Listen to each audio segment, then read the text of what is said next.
Hello and welcome everyone. I'm Nnamdi Odipo. As Nigeria strives to achieve national food security, the unsung heroes of women farmers are taking center stage. We would explore the vital role women farmers play in feeding the nation and discover how their efforts are bringing Nigeria closer to its national food security objectives.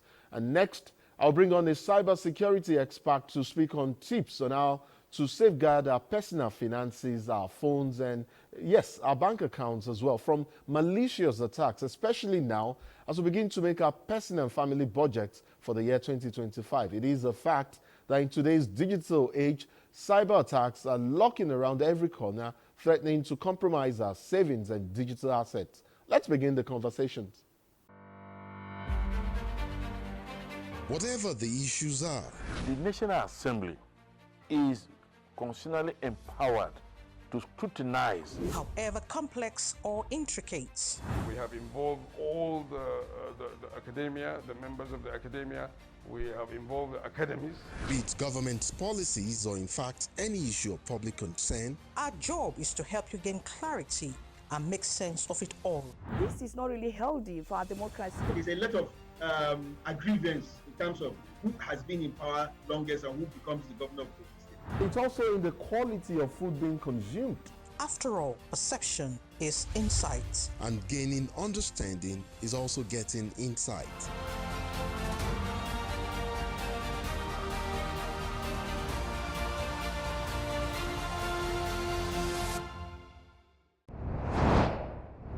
There are a couple of things that we as Nigerians are collectively hopeful for in the new year, the year 2025. One of them is food security. And by that, I mean availability of produce and lower prices for foodstuff and, items, as it were. And, as the nation sets its sights on achieving self-sufficiency in food production, the role of women farmers has become more pivotal than ever. Despite facing unique challenges and barriers, women farmers are driving agricultural innovation, boosting yields and nourishing communities. Let me bring in my first guest. She calls herself Farmer Omolara Svensson. She is the National Coordinator, National Women for Agricultural Progressive and Development Initiative. Together, Omolara and I will be highlighting the triumphs, as it were, and yet the challenges of women farmers in Nigeria while examining their efforts. Women farmers, in general, efforts at sowing the seeds of food security in Nigeria in 2025. Welcome to Insight, and good to have you back here. Thank you. Good to have you back good to be back here. Happy New Year. Good. Happy New Year to you as well.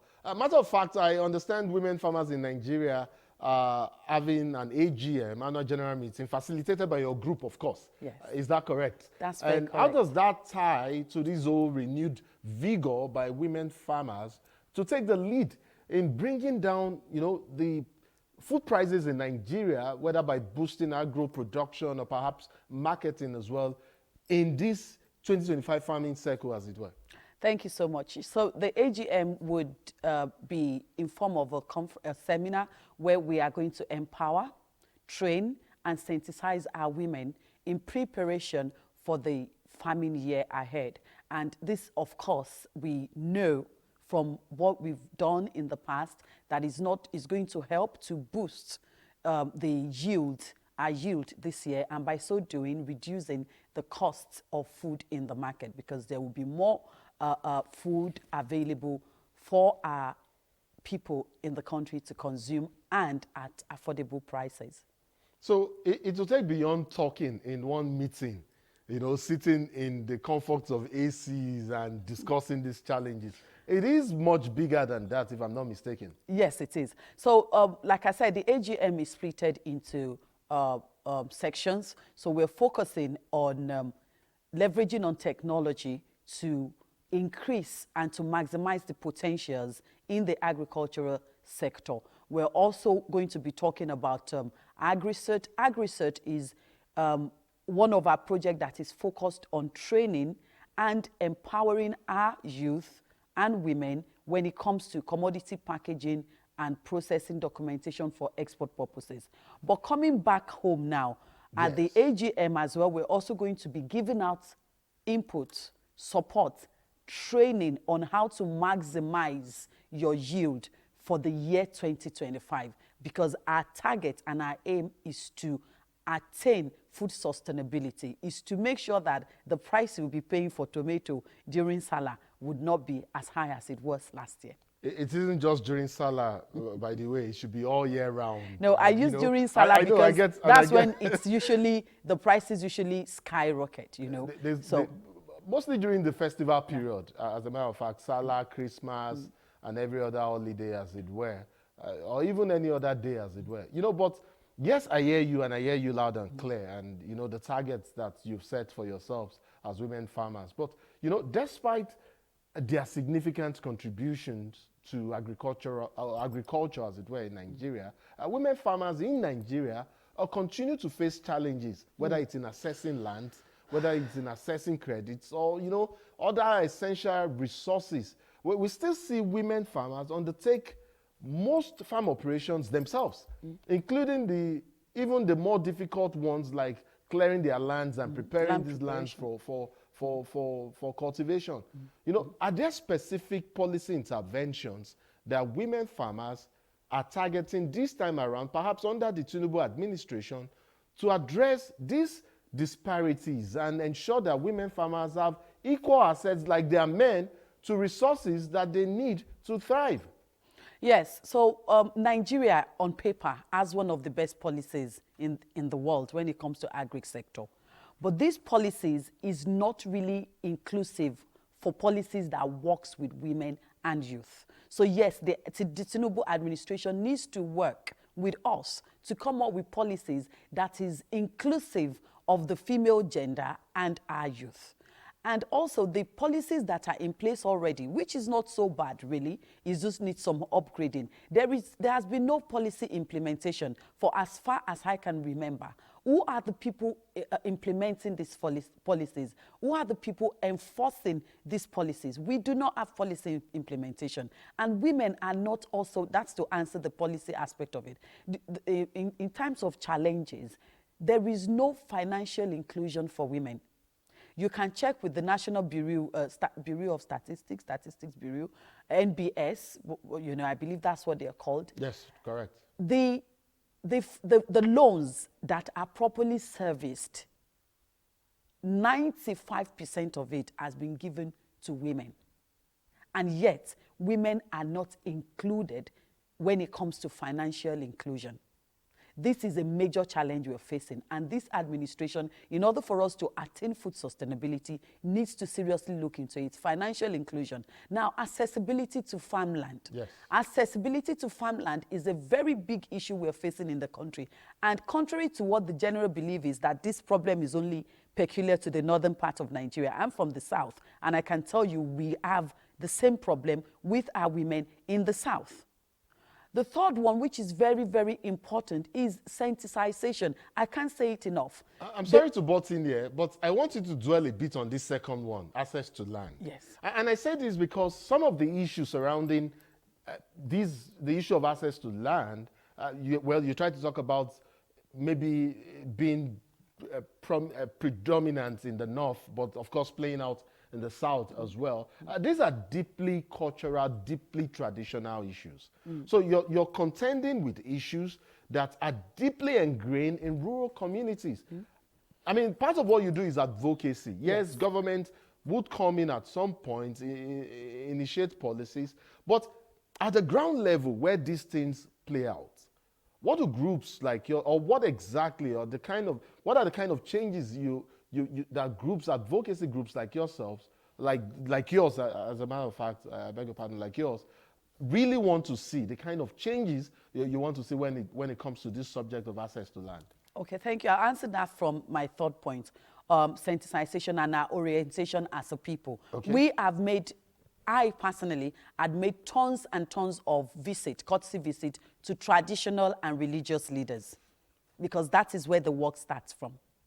Our religion and our tradition is not helping when it comes to the issue of land accessibility to a woman or for a woman, not only in the north, but of course predominantly in the north. We paid visit to traditional rulers and religious rulers for them to actually sit and work with us. Then we bring in the political aspect of it or the government aspect of it. Because the truth is, our women are the ones that is cultivating the food that we are consuming as a nation. There is no argument in that. So this issue of land accessibility plays a major role in us having food insecurity in the country. And that's why I use this medium again to reach out to our traditional rulers, religious rulers, and the government. These are the three stakeholders, and us, of course, that we need to come to the table and start putting policies and religious and traditional beliefs in place to see to it that an average Nigerian man on the street would understand why his wife, his daughter should also have right to land ownership as much as his male child does. It's not a function of law now. Have established that women have a right to property, women have a right to own land and all of that. So it's not a function of law. It is actually. The implementation can come from the government. After God is government. If government wants to really see this happening, they know how to go about it and to... Okay, the law is there, but like I said earlier, who is implementing these policies and these laws? The implementation has to be done. Nobody is above the law. So if the government really wants this to happen, they work with what we call implementation of this law. Okay. So now, again, I take you back to what you said about your advocacy to traditional leaders and all of that. And I think, and this is just my opinion, you know, I would think what we need largely is perhaps behavior change. Yes, that was my third point. Yes. When I said sensitization and orientation. The National Orientation Agency really needs to work with us. I say it all the time. We've tried to reach out to them. Our orientation as a people needs to be upgraded, you know, to use a nice word. You know, our orientation as a people, every single one of us, traditional rulers, religious rulers, the farmers, our children, our husbands, our women, you know, we need an upgrade, an update when it comes to our orientation. Until that is done, we will keep having food insecurity in the country, because I don't understand why a woman loses her husband. On the farmland, she's been farming for decades with her husband, and the family of the husband comes and kicks her out with 7 children with no source of livelihood. And these are practices that need to end. And these are practices that need to end. And from this farm she's been kicked off, she eats maybe 30% of her farm produces and take the remaining 37% to the market. So that 70% that has been stopped from being taken to the market would reduce the access to food that you have as a Nigerian. So it's a complete value chain, and all hands has to be on deck in order for us to see positive change. I want us to talk about this market that you've talked about now. And I know, aside the challenge of access to land and some of the other issues we've mentioned, they also, women farmers also face challenges in participating, you know, in the agricultural value chain, whether it's from processing to marketing. In fact, there's just a little percentage of women farmers in Nigeria today who are processors. You know, what initiatives can be implemented to support women farmers in assessing the market, adding value to their products, and increasing their incomes? Okay, so I'm going to take us a bit back to the AGM. We're training 1,000 women for processing and export purposes this year, and it's going to start at our AGM. Yes, women need to get into processing, but 3 challenges we have. First of all is the right training. Second of all is the financial aspect of it. So you see, it's interwoven. If we're not included financially, we cannot, even when we're trained. I have a lot of women that are trained for fish processing, adding value to cassava, adding value to soya, and what have you. But then we finish training them, and it comes to, oh, I need 50 million naira to set up my processing plant. Then you ask a woman who's just about to start a journey in the processing world to go and bring a house as a guarantee before you can set up a processing plant for her. So these are all the places as an association that we're coming in to step in, you know, to have JVs, to bring partners in that can set up a processing plant, and as the time goes on, you pay back and all. So these are the challenges we're facing, but we are not relenting, and we're making progress. We are putting in place now training, like I said before, bringing in the private and government sector and international agencies to work with us so that at the end of the day, it will be a win-win thing for every one of us. But yes, we need to focus more on processing and, of course, after we fed ourselves, export commodities. Yes, you and I talked about exports just before we came into the studio. In fact, I was just saying something about how you were shining, and then you said yes. Now I'm an exporter, agricultural exporter. I'll talk a bit about that, and then the potential there for women farmers in terms of exporting agricultural produce beyond the shores of our country. Yes. So, well, like I say to people, everything you see on me is agricultural wealth. But unfortunately, the country... That's something else that we know you say a lot. Yes. Agricultural wealth. Yes. But unfortunately, I've had big scars, financial loss, because of what I call the Nigerian factor. It's one thing for us to train our women, to empower them, to understand commodity export, documentation, and what have you. But the federal government need to put in place conducive environment for us to strive as a nation, as a people. I'll give you an example. Okay. When the gridlock in Apapa started, I personally lost over hundreds of millions of naira on hibiscus because I had over 40 containers of hibiscus that were standing in queue in Lagos for over 1 month in the heat of Lagos. You know, now we also have the challenges of electricity cost. We have challenges of importation of equipment for processing and packaging that is of international standard. When it comes to commodity export, most part of the job lies on the table of this administration. For example, make importing of equipment that has to do with commodity packaging and processing duty-free. You know, make sure that there is road accessibility from the farm to outside the farm where we have our processing plant, and invest in our women for the love of God, for training, for sensitizations, and make all of these equipments accessible through the Bank of Agriculture, through AFDB, through Ministry of Agric. We don't necessarily have to pay for this equipment upfront. There are so many ways the government can assist us. Because like I said, we have a lot of our women that are trained, but where is the equipment to do the job? Mention one way that you think government can assist. Okay, yes. Okay, set up a procurement department with the Bank of Agriculture. If I am qualified, train me, I'm qualified, set up my processing plan, and from my proceed, I pay the bank back every month or each time I do my exportation. Isn't that in play already with some of the initiatives that government already has existing? No, none has been launched. It's in the pipeline. None has been launched. We'll talk some more about some of the issues that you've, maybe we'll end on that part when you reference training and all of that.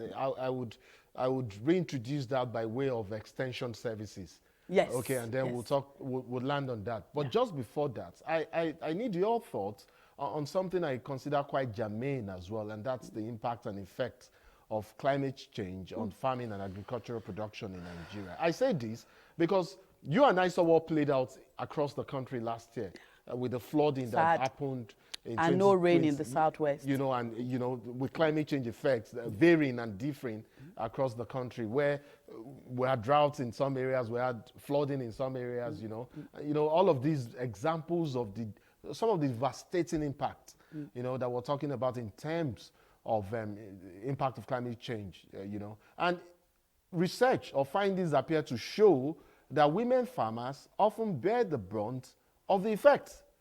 You know, so our advocacy groups, you know, women farmer advocacy groups like yours, providing support to women farmers in adapting, you know, to climate change, and what strategies can be employed to mitigate its impact, you know, on agricultural productivity. Okay, so first of all, again, it boils down to our orientation, because this is, I have a lot of experience in this. We are sensitizing our women to know where to bring God in and where to face reality. We all pray. We are all prayer warriors, whichever way it is. But the fact remains that climate change is real and it is upon us. So first of all, we're training our women to understand that the fact that you went to all night does not guarantee you that rain will fall tomorrow. With that being said, we are also working hand in hand, in collaboration and partnership with the National Agricultural Insurance Corporation, that is NAIC, to also sensitize our farmers for the importance of insurance, especially since climate change is now upon us and it's not much we can do about it. It's not like before that we could say, rain is going to fall from June to August. That we don't have that anymore. Even NIMET cannot give us that. So we are working in partnership with NAIC to train, sensitize, and also they've come up with lovely packages for our farmers at every level, you know, you that has 3 acres, you that has 1 acre, you that has 20 hectares, you know. So these are the measures we're taking when it comes to the issue of climate change, because last year in the Southwest, we lost a lot of money during the rainy season because there was no rain. And also up north as well, we saw all the flooding, which again, our members in the north lost a lot of money. The ones that were able to at least sleep at night were those that took the initiative to insure their farmland. Great. I said we would land on agricultural extension services because you somewhat referenced that earlier. I mean, it's an area that I consider important and good enough. You have already spoken to it. But how can women, or rather, you know, women farmers particularly in Nigeria, you know, with some of the issues that we've talked about, like access to critical, to credits, to lands and all of that. But when it comes to agricultural extension services, how can they also assess issues like training and advisory services, technological transfer, some of what you've talked about, leveraging technology, you know, and all of that? What work are groups, again, I come back to groups like yours that are support groups, doing in this direction in order for such extension services to be strengthened, you know, to better support women farmers? To better support women farmers, do you also consider women farmers as being better and more adept to embracing digital technologies in assessing some of these extension services that you and I think may be of value to them?